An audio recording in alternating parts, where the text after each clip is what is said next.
in your life. Welcome, everyone. This is Bjonnes from System Change Alliance, and I'm here today with Louis Herman, author of Primal Future. He is also a professor of political science at the University of Hawaii. Welcome, Louis. Thanks. Good to be here. Yeah, good to see you. So your book is really interesting. The title itself is very striking, Primal Future. So it's sort of a juxtaposition of concepts, the past and the future, and we are in a very interesting time in our history as humans. We are in a very critical period, and in many ways your book is about that. But before we go into that, I would like to talk to you a little bit about your background. You grew up in South Africa, and I would like for you to share a little bit about your background growing up there and then moving to England, and how there were some pivotal experiences in your childhood in South Africa that led you to the writing of this book and your current ideas. So maybe you could share some of that with us. Yeah, it was, very much a childhood of being confronted with opposites in terms of basic experiences of what was real, what reality was. Because I was born and grew up during the worst days of apartheid, racist system, strict racial segregation, Southern Africa. Everybody is familiar with that struggle. I was born into a Jewish family. And at that time, Jews felt rather insecure in a country whose racial policies were modeled on Nazi, neo-Nazi principles. And this is obviously just a few years after the Holocaust, and the recent memory of the Holocaust in Nazi Germany was still seared into the imagination of the Jewish community there. Even though we weren't directly touched from that, our community that we came from in Lithuania was decimated. 90% of the Jews who remained behind in Lithuania were wiped out. So there was that sort of traumatic background to my waking up as a member of a Jewish community, a conservative Jewish community.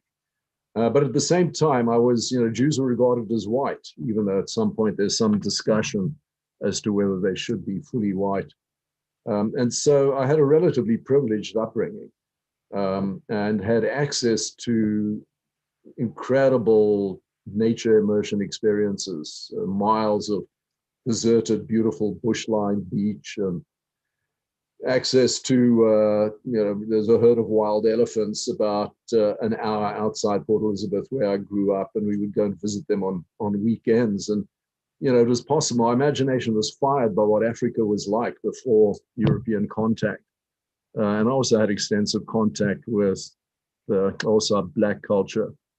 We had domestic helpers in my family, and they were like members of the family. I grew up with them, listening to their language, listening to their music, eating their food, really in many ways being raised by African women. And so I had a sort of a multicultural upbringing. I was also,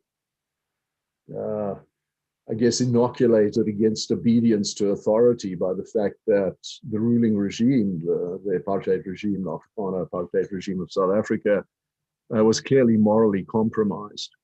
And so I grew up sort of questioning authority with a political orientation. But I also, I think, was healed and empowered by access to wilderness. The beauty of the natural world is extraordinary. And then, later found out that my attachment to South Africa was in a way connected to the human attachment to Southern Africa, because all the evidence indicates that this is where that last leap into modern human consciousness took place along the bushline coast of Southern Africa. And then mercifully, my family left South Africa when I was 12, moved to England. We emigrated to England.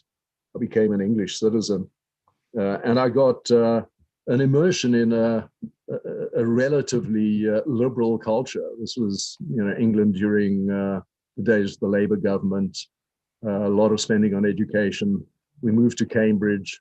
I got an outstanding science education at high school, and then got a degree in medicine and the history and philosophy of science at Cambridge University. And so I had a sense, as a young man, that I was being gifted with a deep understanding of what was best and deepest and most brilliant in our civilization. But none of it satisfied me. I was still traumatized by the memory of the Holocaust, the story of the Holocaust, and it was clear to me that the world was out of balance, that power was not serving the good of the whole, serving the good of all. And I felt as a Jew that my place was ready to return to the Jewish homeland and live a completely different life.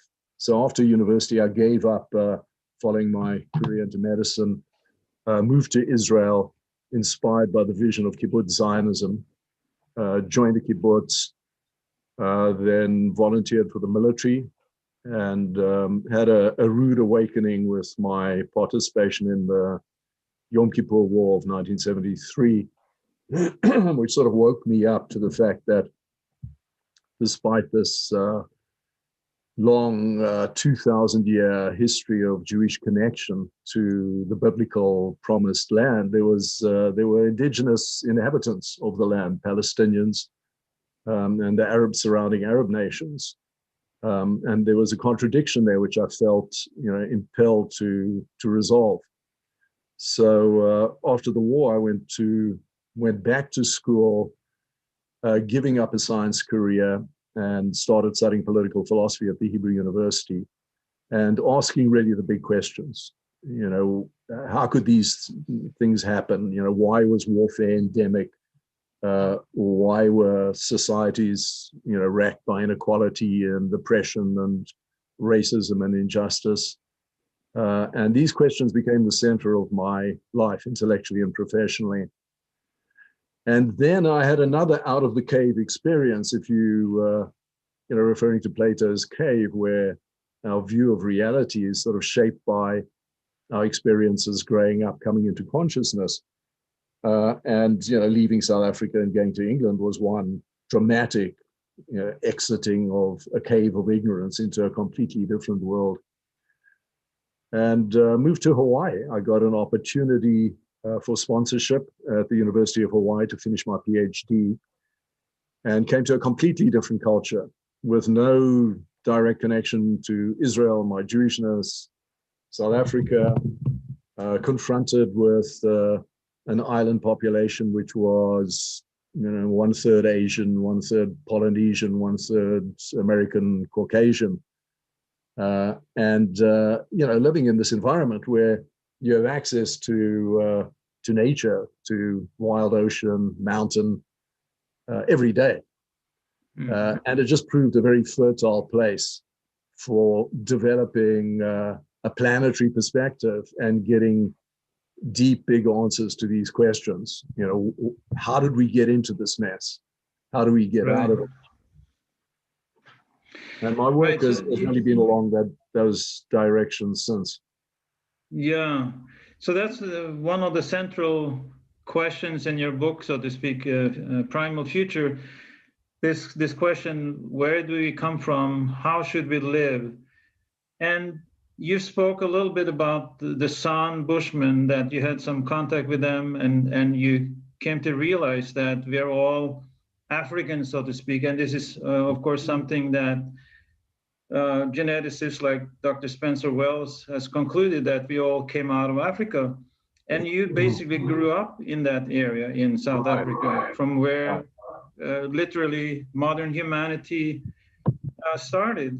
So can you speak a little bit about that? What is so special about the San Bushmen?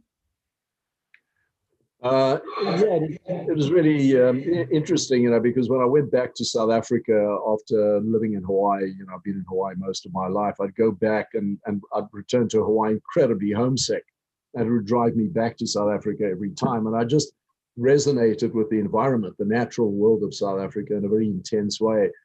And after a while, I started making that one of the focuses of my research, and discovered, as you said, that most of the evidence for the emergence of humanity, the leap into modern human consciousness, actually took place along the coastline of southern Africa. The oldest piece of art, oldest painting kit, 100,000 years old, is found in the cave at Bjonnes, near caves that I explored as a kid. And the experiences I had there, I started feeling were not just personal, that somehow other this environment was actually a species homeland. And then, of course, I discovered the evidence that confirmed that, and became fascinated with the San Bushmen, read everything I could about them, and then eventually managed a couple of research trips into the Kalahari, where the last surviving semi-nomadic San Bushman hunter-gatherers survived. And what's really fascinating, amazing about them is, well, first of all, they maintained a hunting-gathering way of life in that same environment that incubated what it means to be human. And as far as we know, a culture very similar, a continuous culture, similar to the contemporary or the traditional hunting-gathering culture of the Bushmen, extends back all the way to that last leap, of modern human consciousness. And I found that it provided a sort of a gateway to imagining what early human society was like. It's societies are very small. I'm now talking about the traditional nomadic way of life, which has since ended. There are no more true free living San Bushmen. They periodically go into the desert and hunt, but most are sedentarized, living in villages, government settlements, and so on. And I found that that if you looked at the traditional grouping, they're remarkably egalitarian and democratic, and yet individualistic. So they managed to combine what to us seem like opposites, in an industrial Western society where individuals are isolated and really competitive, and the nuclear family is separated from the tribe and the generations. It was both an organic community, but it didn't crush the individual. And so I pursued this further, and I wanted to find out the secrets. What were the secrets to maintaining this democracy, this egalitarianism, but this tight bonding as well? And two really important dimensions emerged. One was discussion, what we now would refer to, say, in teaching as the Socratic method or neo-Socratic method. Endless discussion. All decisions in these communities are made by everybody participating in discussion until there's something of a consensus. And of course, your participation in the group is voluntary. If you start getting upset with the way the group's going, and the group is not particularly impressed with you, you can move away. You take your family, your friends. You can effectively live on your own, although Bushmen love company and would regard that as intolerable. But no individual in any society has been as capable of supporting themselves alone. So there's a love of community, and they negotiate this through this endless arguing, which they love. They call themselves lovers of argument.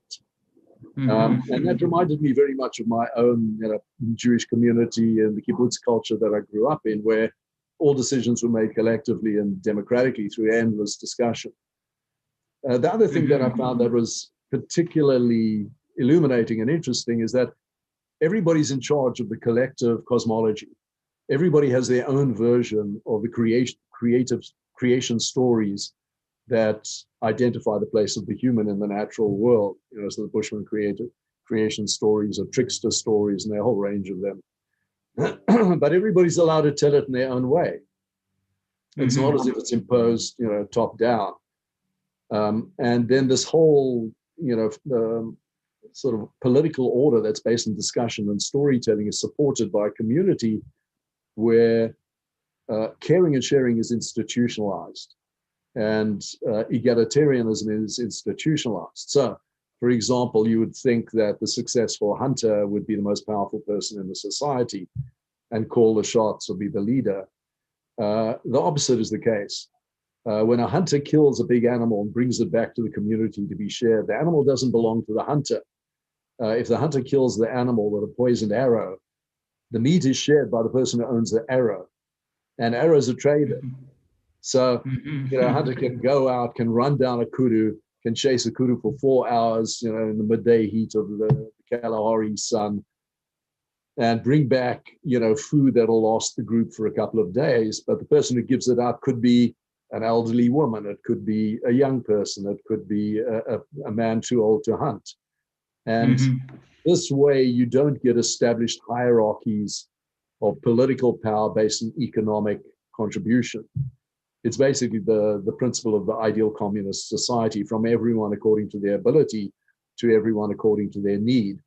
Right. Decisions made by discussion.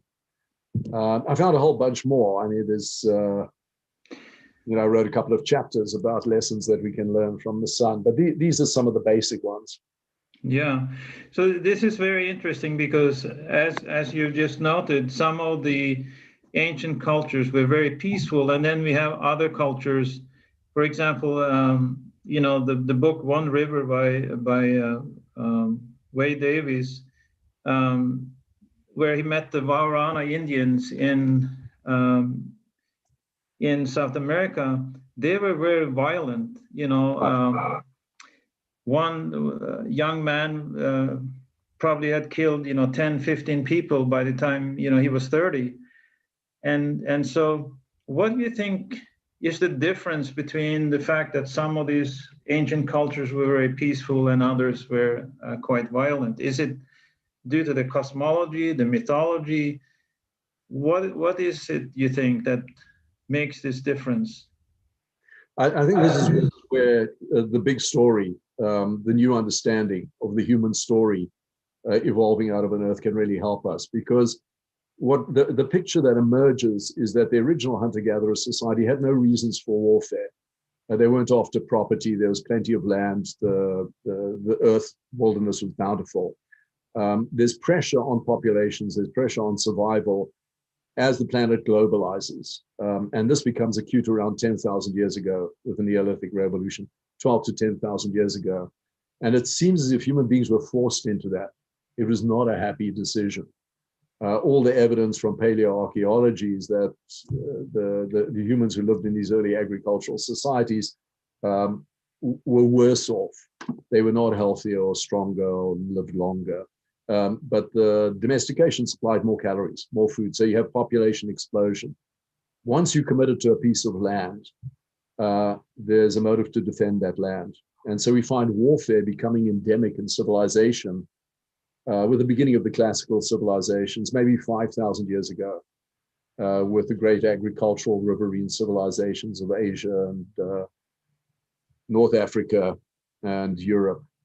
Something similar is taking place in the North American continent after the continent is colonized by migration across the land bridge. And it seems as if population pressure forces human beings to have a motive to defend territory. So that seems to be part of it. So where you've got a large population, say in South America or New Guinea, the indigenous tribes have all developed forms of warfare in order to hold on to hunting grounds, gathering rights, ancestral lands.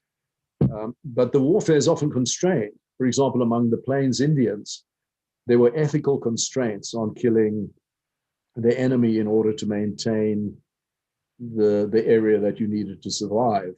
So among the Lakota, the Sioux, a lot of the Plains Indians, there was a code of counting coup rather than killing the enemy, which was just a demonstration of your prowess. You could actually kill your opponent, but instead of killing them, you would knock them off their horse.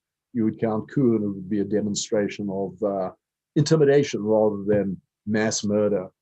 Mm-hmm. So with hierarchical civilizations, the whole situation changes and human behavior changes.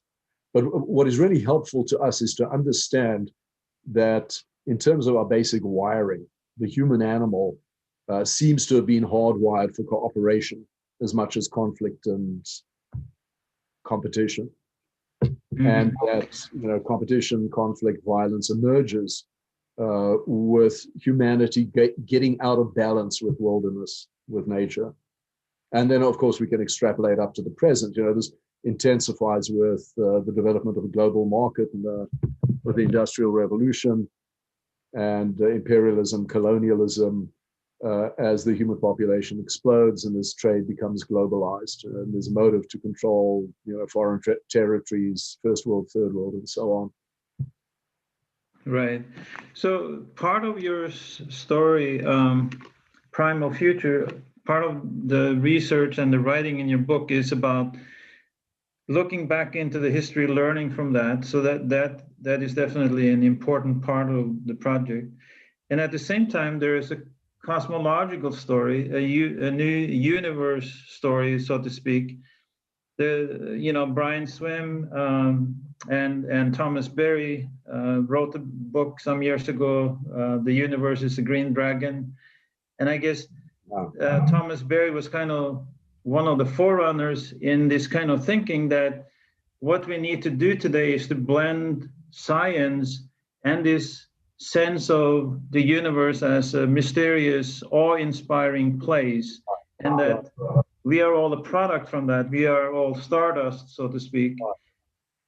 So there seems, am I right in saying that those are two important parts of the story of creating a new change in humanity, a new culture, and a blending of politics, economics, sustainability, and so on, that we need to relearn our cosmological story and at the same time our cultural story? Yeah, absolutely. I mean, one of the great ironies of modern science is that, science is compelling and persuasive and universal because it just focuses on measurables, things that you can measure, touch, see, and feel in the external world and mathematize. And so you can extrapolate and you can predict and so on. But through that method, which really has no narrative frame, science has been able to give us the facts that identify a massive story, which is really the story of the evolution, not only of the Earth, not only of humans, the Earth and the solar system, but the universe itself. Our best science, our biggest and best science tells us that everything emerges out of the Big Bang some 13.7 billion years ago and is in a process. It's a single event that we're still caught up in that is gradually unfolding as it cools, condenses, and becomes more complex. And then we get this incredible, mysterious explosion of consciousness, of self-reflective consciousness with the human. So when we start telling this story and really thinking deeply about it and really trying to feel ourselves as part of a living, evolving Earth, we realize we're living in a completely different reality to the reality out of which all our institutions were created. All our institutions, the marketplace, individual rights based on property, the minimal government, the scientific model of knowledge, all emerged themselves out of a 17th, 18th century worldview, which assumed that human beings were radically separate from the Earth, and that the Earth was simply raw material and a dumping ground for human waste. And these were the primary assumptions of men like Thomas Hobbes and John Locke and Adam Smith and the writers of the Constitution, the founding fathers of the United States. So putting it simply, that's wrong. It's a fallacy. Now, it's just not compatible with the understanding that we've accumulated over the last 500 years of modern science, 400 to 500 years of science. And when we start living in this new cosmology, we start having experiences which are remarkably congruent. They fit together with the experiences of the Earth that are described by indigenous cultures, that are also described by people who think deeply about origins, where we come from, what is it all about, what is the purpose of human existence, and those are our philosophers, theologians, cosmologists, artists, and so on. And so we find ourselves shifting into a radically different way of being, which is much more congruent with a lot of the initiatives that you talk about and write about in Systems Change Alliance. Decentralization, localization, democracy, et cetera, and a more reverent attitude to the Earth, as in a sense, the Great Mother, the creator of everything of any value and meaning. And it's extraordinary. It's mind-blowing. Yeah. Exactly the opposite of everything that we've created in the last, 300 years, 400 years. Yeah. What also strikes me is the similarity between your thinking in your book and Indian philosophy. So, for example, if you're talking about consciousness, so in Indian philosophy and Tantra, for example, we talk about Shiva as consciousness and Shakti as energy. In other words, Shiva is sort of, the original intelligence, and Shakti is coming out of that intelligence, creating the world. And as you're saying, ultimately creating us as self-reflective consciousness, being able to reflect back on this incredible event. Right. So is that similar to your thinking and the thinking of people like Brian Swimme and cosmologists that are blending these two stories, the scientific and the more spiritual? Right, because what's going on is that science is looking without, and it's just measuring things in the outer world. Science is not looking within at the experience of the scientist in the process of, examining the outer world, and we call that objectivity, and we downplay subjectivity. But from the point of view of modern epistemology, modern theories of knowledge coming out of philosophers like Eric Voegelin, for example, he's not well known. They both equal dimensions of reality, the outer and the inner. There's an outer world which produces us, but we wake up within our own experience and we never escape our own experience. And so, pre-modern societies, traditional societies, spiritual societies like, Indian societies, Chinese, Taoism, and so on, had a much clearer idea that we needed to both focus on without, and control it as we do with science and industry, but also look within at our experience. And when you look within, you have an experience of consciousness emerging from this reality in our own lives. We all wake up unconscious as babies and then gradually grow up into a sort of an adult self-reflective consciousness. We find, wow, we can keep expanding it endlessly. And so, we realize that this is sort of growing out of the earth. Just like our individual consciousness grows out of our baby consciousness, so humanity is growing out of the earth. And in some sense, consciousness or spirit or intelligence has to be there right from the beginning. And so Tao de Chardin, for example, who is the mentor of Thomas Berry, and therefore through Thomas Berry, Brian Swimme, talks of consciousness and matter as being two aspects of the same thing. Consciousness is a facet, he calls it, or an aspect of matter. And this idea that matter is dead and consciousness is just in our brains is really an ideological construction that came out of the European experience of the 16th century, the chaos and the trauma of the transition from feudalism into capitalism. And it's fascinating when you go into that history to see why it was that men like Descartes and earlier Galileo and Francis Bacon, and then later Hobbes and John Locke, developed this attitude that nature is just there for the taking, and that consciousness is only inside our brains.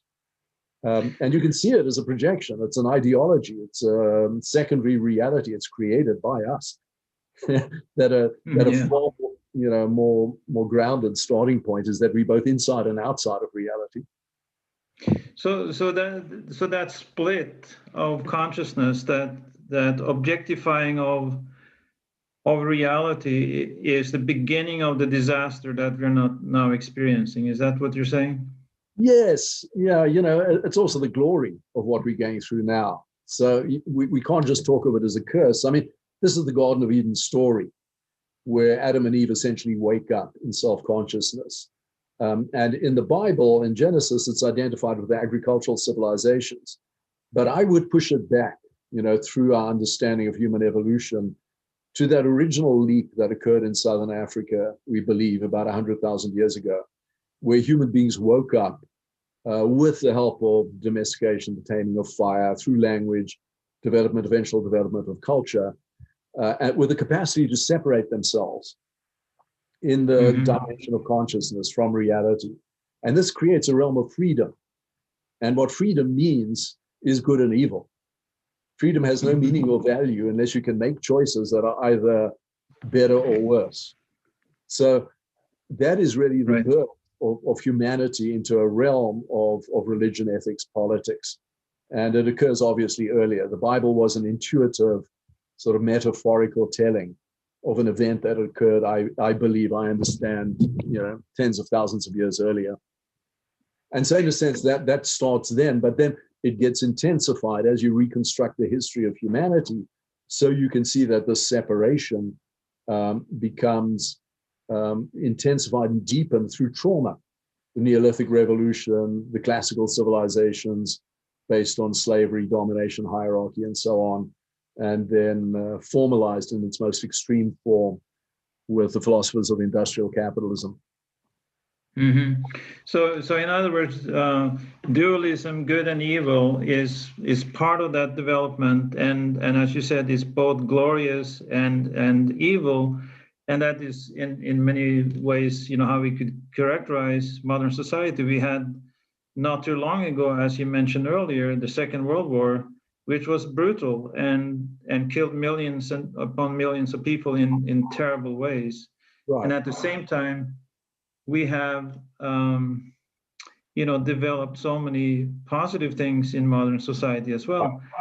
Right. So how do we change this? How do we create systems change in a way that can bridge this huge gap between good and evil? Yeah. Okay, so that's a great question, Raw. That is the question in a way, and leads us into a point that is, one really has to think a bit about. So when you examine what happened in the Second World War, when you examine the genocides, these horrendous mass acts of mass evil, what you find driving them is a certainty in the consciousness of the leaders and the ideology that there's one truth, that there's one good and one evil, and it's projected onto, in the case of Nazi Germany in the Second World War, the Jews in particular, but many others, non-Aryans. There was a whole ideological construct. The certainty itself is what is deadly. That is big evil, if you like. And the way to avoid big evil is to recognize that we all contaminated with little evil. We're all going to do things in our lives and make decisions that are not perfectly good or perfectly true. And when you recognize that there's pressure on us every time we act, every time we do anything, anytime we make a decision, join an army, join a political party, vote on a policy, that we might be wrong, then you're obliged to commit yourself to knowledge gathering, to what I call the truth quest. And when you do that, it's equivalent to a leap in self-reflective consciousness. It's an evolutionary leap. When you accept both the good and evil that defines the human condition, then you protect yourself, defend yourself from committing big evil of certainty. Right. So you've got to accept radical uncertainty. And then this also, we can talk about that afterwards if you want to ask a follow-up. That uncertainty is not just a matter of anxiety. It's also a product of confronting the mystery at the origin, the mystery of being, the ground of being, which in a way is a kind of spiritual or mystical or sacred experience. And that guides you. So in other words, what you're saying is we have to become comfortable with ambiguity. We have to accept that there are shady areas wherever we move through this dualistic reality. Exactly. And so is there a kind of transcendence that is beyond that we can hope for, that by understanding this ambiguity, can we transcend that and create something that can hold us all together? We transcend it by degree, and we can leap into, if you like, a higher level of self-awareness, which can allow us to live a more attuned and a better life that can avoid the big evil, the large-scale evils that we are emerging from. And by that, I mean warfare, slavery, genocide. And that is by embracing what I call the truth quest, the endless search for knowledge. And it's not an end. It's not a complete transcendence. We're not leaping out of the human condition into some godlike position. We simply recognizing that in a way we are not God, but there's an element of godlikeness in us, in that we create, we co-create the reality, the evolutionary process. We become co-creators of evolution. And it's not God, it's not the same as the world that produced us. We produce ideologies, we produce societies, we have policies and so on. But if we keep in mind the fact that we've got to keep, religion in a way is the process of keeping on searching. The search itself becomes the transcendence we seek. I don't know if that makes sense. Yeah, it makes perfect sense. It's the Tao. It's very similar to the idea of the Tao. Living in tune with our deepest nature. And the deepest nature of the human is the predicament of freedom and moral culpability for everything that you do. And so there's no escape. The idea to escape that is the great danger, that we don't want to be human. We want to be God. We want to have absolute certainty, as Hitler did, as any of these mass murderers. And so that creates absolutism, fascism. Exactly. And also it enables us to rape nature without any kind of guilt, without any kind of responsibility, because that's what we do as humans. That's our prerogative. That's our right. Right. So in system change, we have this saying that system change is both a process and a goal, but at the same time, the goal, once you get there, might shift again. So it's a continuous process. It's similar to what we're talking about. Exactly. Yeah. And so my special interest really is in education and how do we integrate this process of endless searching. And we can see that our educational system is not constructed along the lines of an epistemology or pedagogy of endless searching, which requires endless questioning, which requires endless expansion of your own awareness of what reality is, etc. There are four basic dimensions, four practices. Yeah. Which I could go into. Yeah, sure. And I just remember that you said something in your book to the fact that the universe is not a place, but a continual event. And so that sort of ties into this idea that we're not looking for heaven on earth, but we're looking to be part of this emerging event in as harmonious way as possible. Very well put. Yeah, that's a very clear and simple way of expressing that. And then I would say, here's the exciting thing, that in doing that, when you adopt that perspective, it's as if there's a quantum leap in the quality of your being on earth. You become more generous, you become more humble, you are filled with the amazement at existence, of the miracle of existence. It's almost a state of, religious awe, mystical awe or something. The mystics and the religious literature are full of descriptions of this state, but often disconnected from the ongoing search for knowledge. And what is called for now is to integrate that experience with science and history. Exactly. And self-knowledge. Yeah, because as you're saying, so much of the mystical search throughout history has been very individualistic. In India, for example, the sadhus would go off into the caves in the Himalayas and sort of retreat from society. Right. Which is beneficial for that personal spiritual transcendence, but not so beneficial for society. Right. And what you're saying is that now the mystic needs to be part of society, a kind of, I don't know if you know Andrew Harvey. He talks about, sacred activism, that we need now to become sacred activists. Right. And to. Right. So what would a society like that look like if we think of, spiritual economics, spiritual ecology, a spiritual marketplace? Can we envision something like that? Sure. If the marketplace is made up of billions of individual decisions motivated by individual desires and values, the basic assumption we have now is that everybody's primarily motivated by getting money, or that has to be the bottom line in our market transactions. But there's no reason why we couldn't all be motivated primarily by creating a flourishing and cooperative society where people are encouraged to treasure and, if you like, worship the beauty of the natural world. Any value can drive the market. The trouble is, the market itself has come to create our culture. And so we have a culture which is saturated with self-interest and materialism. Right. So this is the original founding assumption. Then we created industrial market capitalism based on these principles. And then we find ourselves living in a world which is an embodiment of selfish materialism. So, of course, it's going to be difficult to change this. So the change, where does the change take place? It takes place obviously within the individual. That's if you like, the locus for all of this. But the individual is not isolated.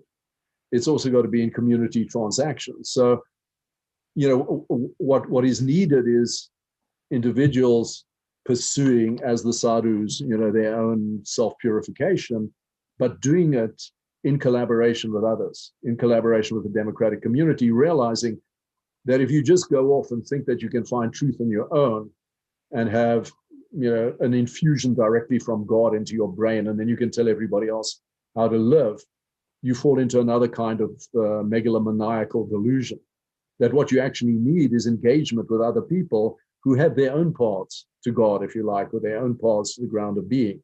And that through the back and forth of discussion, you make your decisions about policy, about economics, about how you produce things, about what you produce. So you don't get involved in a corporation, for example, whose bottom line is maximizing shareholder return. So at the expense of, producing products sustainably or cradle to cradle kind of production techniques. Mm-hmm.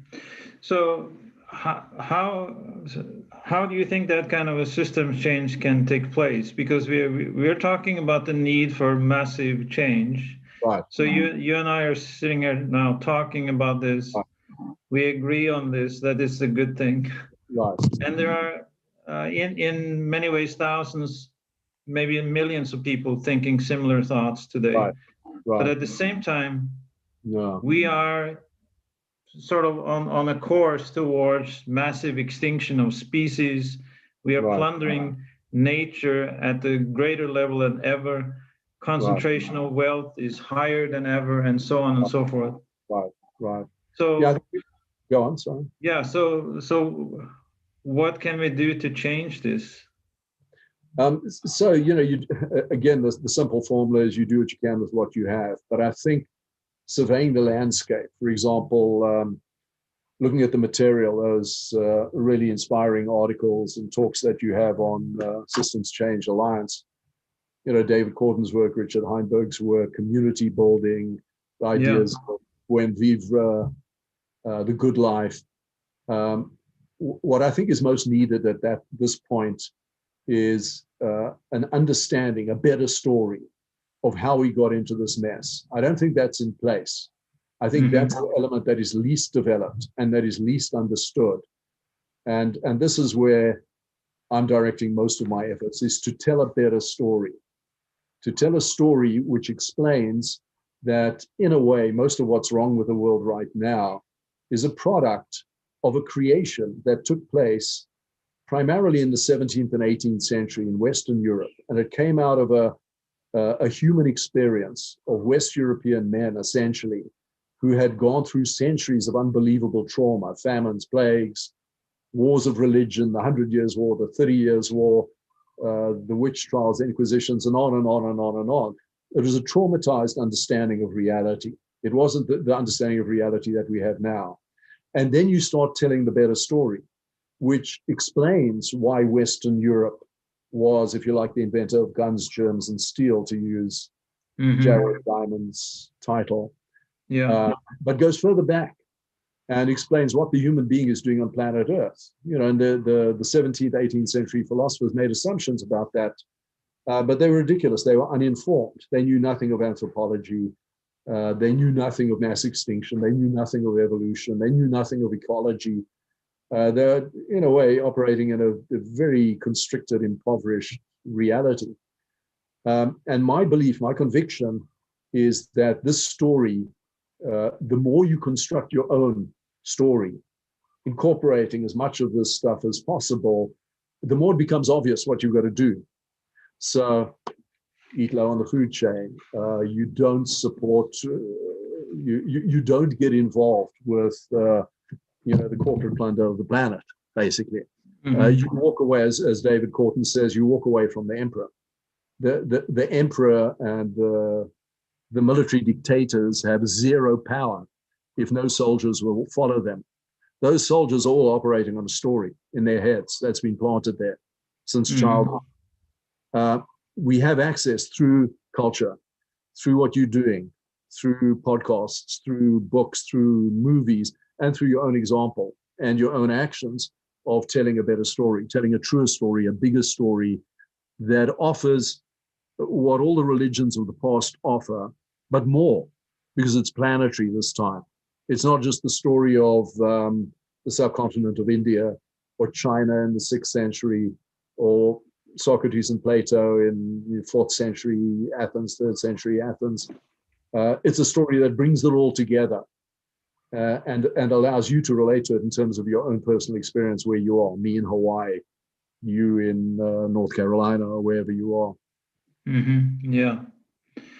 So speaking of story, and you also mentioned movies, I'm changing track a little bit, but I found it fascinating. I just discovered today on your website that you had something to do with my octopus teacher, that film, which is nominated for an Oscar. My wife and I saw that film some time ago, and we were just awe-inspired by that.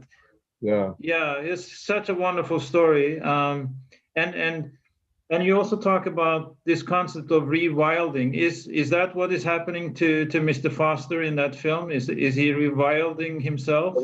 So very much so. Yeah, he's the embodiment, in a way, of the new human, or the whole human. The human is trying for deep healing by reconnecting really with the source of it all, which is wilderness. And this is one of the glories of South Africa, is that you can still have access to relatively undamaged ocean and bush in places. I mean, most of it has been damaged and compromised and so on.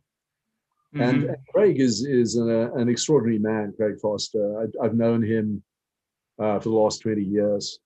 We were originally going to collaborate on a sequel to The Great Dance, which is one of the most extraordinary documents of the loss of the nomadic hunting-gathering San in the Kalahari.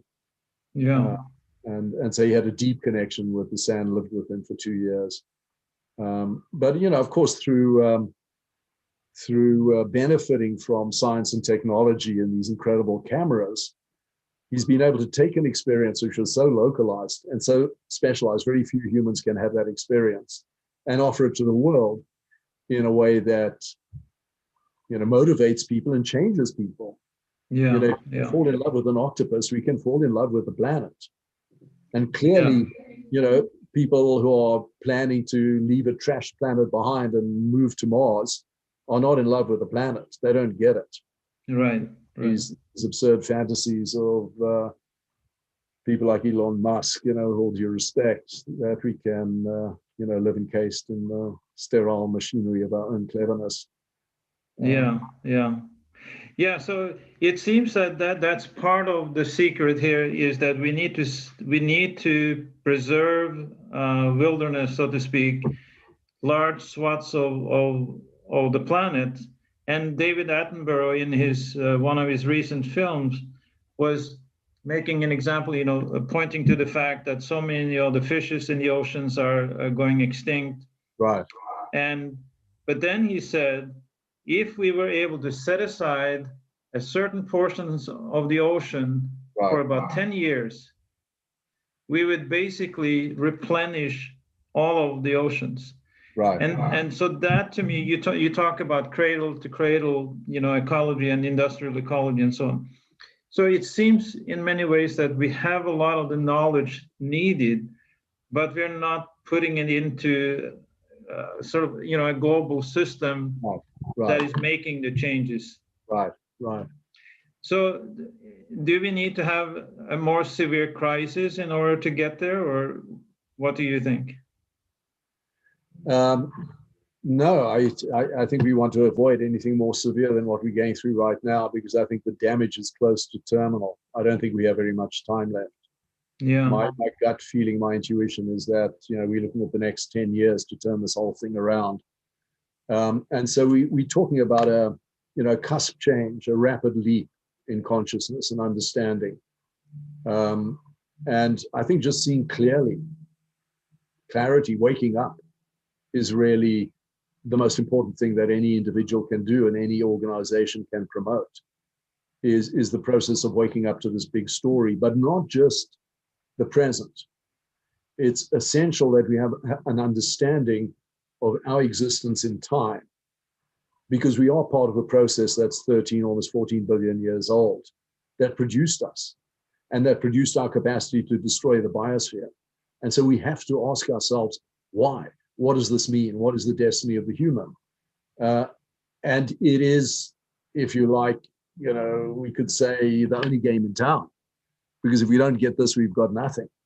And it's clear that thousands of people are doing this, maybe millions of people are doing this, but the vast majority of humanity is nose to the grindstone, put food on the table, doing the job, living in fear, living under military dictatorships. Everything is wrongly prioritized. So you've got to do two things. I think what we, again, just to repeat, is this process of waking up, I think, puts huge pressure on education. Anybody who's involved in education, the way I've been for most of my life, realizes how powerful even the existing institutions can be if you allow to talk truth, if you allow to tell the truer, better story in a 3-month class, in teaching using this method. And by this method, I mean truth quest of self-examination, questioning yourself, questioning others, opening your mind and heart to the stories of others who are sharing what they know with sincerity and honesty, and then collectively weaving it together into a big story. Lives are changed, minds are open. And when that happens, people live differently. They eat differently, they choose different professions, they shop differently, on and on. So that's what I would emphasize.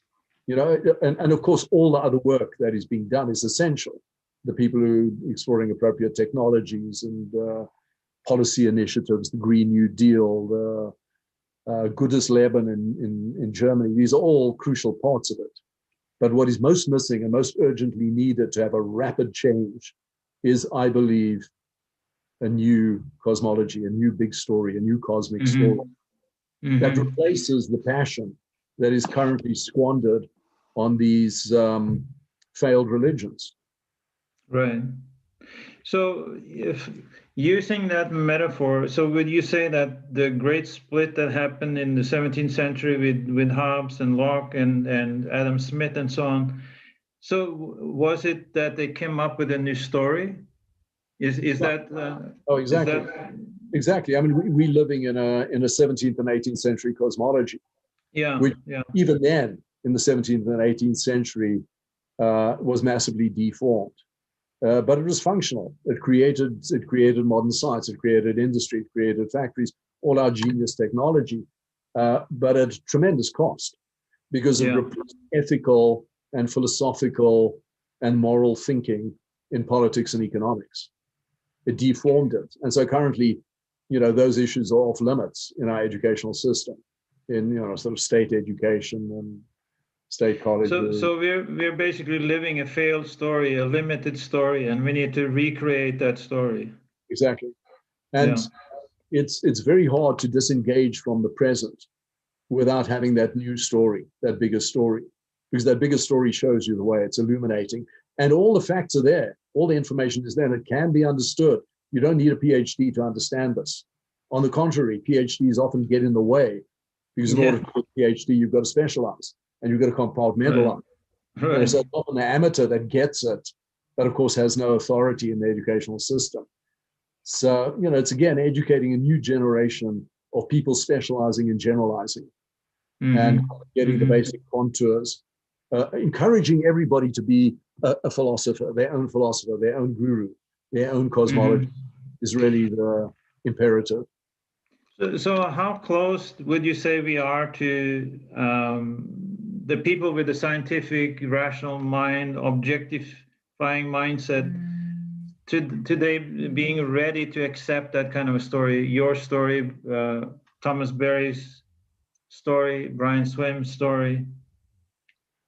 It's a very good question. I mean, I'm by nature, I'm an optimist. I come out of a political culture that, created an entire country in a sort of a utopian community in the kibbutz or near utopian community. So yeah, when people are united by a common vision that is truth grounded, I think change can happen very dramatically. Now, how close we are to getting a critical mass, I think we're very close. I think we're on the cusp. But what that means in terms of years, I cannot say. But also, there's another point, Raw, that I'd like to emphasize.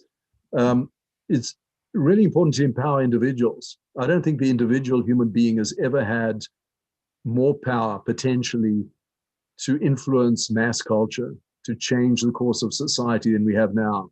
Obviously through, everybody's familiar with the power of, TikTok and Facebook and social media. But most of what is propagated and disseminated is rubbish. It's trivial, or it's commercial, or it's hate generating, but not all of it. And to me, the great possibility is that when individuals believe that they can make a difference, they produce extraordinary works of vision and truth that can go viral. And I think this is the possibility. This is what we're aiming for. I think you're doing it in your way with your web presence, your presence on the internet, and to keep working at that until you find the formula and the narrative, the story that can just people get it. They say, yeah, of course, I've known this intuitively all my life, but now I can understand how it's blocking me at school, or how it's blocking me in work, or how it's blocking me in understanding politics and my participation in politics. And then things fall into place, as they are with the kids, Extinction Rebellion, Sunshine Movement, and so on. Yeah. Wow. Well, I wish we had a few more hours, but we have to end it here, I think. This has been a wonderful interview. I'm really happy to have this conversation with you. And I would urge our listeners and our viewers to check out your book, Future Primal, and also Institute for a New Political Cosmology, your institute. And hope that we can continue collaborating with all these important important issues. And we would love to have articles, and other material from you on our website. Fantastic. So, thank you so much. It's been a wonderful interview. It's been wonderful for me, Raw. Great meeting you. I love your work. And honored to participate in this. Look forward to more collaboration. All right, great. Thank you so much. Go well. All right. Bye-bye. Cheers. Aloha. Bye. Bye.